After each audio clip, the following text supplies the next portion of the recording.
Чувашский госансамбль «Песня и танцы» дал концерт для беженцев из Донбасса. Артисты приехали в пункты временного пребывания вынужденных переселенцев в санатории «Вега» и «Мечта». Это еще одна возможность поддержать тех, кто невольно должен был покинуть свои дома, и хотя бы на время создать им праздничное настроение. В жизни была, ходила, а до бомбежки забыла, когда и какой концерт был.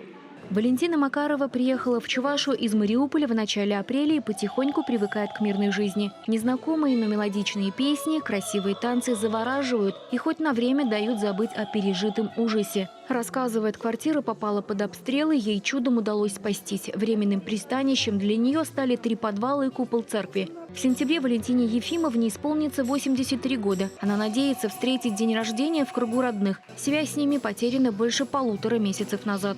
Я приехала одна, я осталась одна. Тут только надежда на дочь и на крестницу, что поможет. Дочь у вас где? Дочь у меня в Казахстане, Алмата. А крестница в Москве живет. Ну а так... Вы с ними потеряли связь, да, получается?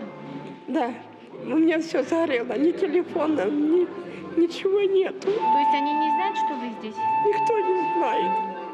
Она просит откликнуться Марину Крылову из Москвы и Ирину Калашникову из Алматы. Сейчас Валентина Макарова находится в санатории «Мечта». Вместе с ней здесь разместили еще 44 жителя Донбасса, в том числе 10 детей. Самому младшему из них на днях исполнился год. Артисты подготовили для вынужденных переселенцев специальную программу. Впрочем, посмотреть концерт смогли и те, кто проходит лечение в санатории.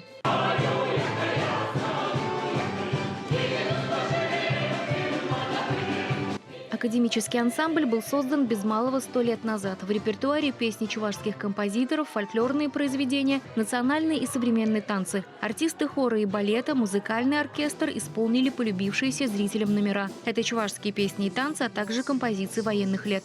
Ну, вообще для артиста любое выступление – это волнение. Вот. Без волнения нет эмоционального подъема и настроения. Мы подарили им хорошее настроение. Вот. Наверное, немножко они отвлеклись.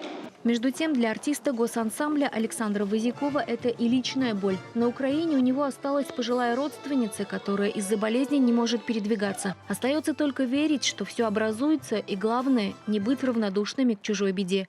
Ирина Николаева, Андрей Шоклев, Вести, Чувашия.